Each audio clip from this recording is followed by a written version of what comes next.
Anglophones working in Montreal for federal institutions have just as much of a right to work in English as Francophones working in Ottawa in federal institutions. Human nature means that if you are a minority language group and you are a minority at the meeting, you're probably going to use the language of the majority of the meeting, and you're not necessarily going to want to embarrass your supervisor whose second language skills are limited.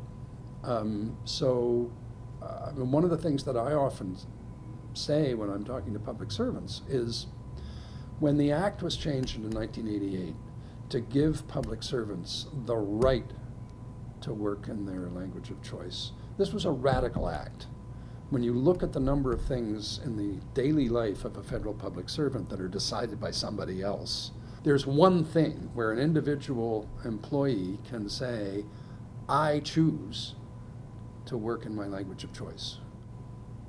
It requires a pretty stubborn individual who takes their language rights very seriously to say, I'm going to speak up in this, I'm going to speak English at this meeting. I'm going to insist that I write my briefing notes in English. I'm going to insist that my performance appraisals be done in English, even though my supervisor is kind of awkward and ill at ease speaking English.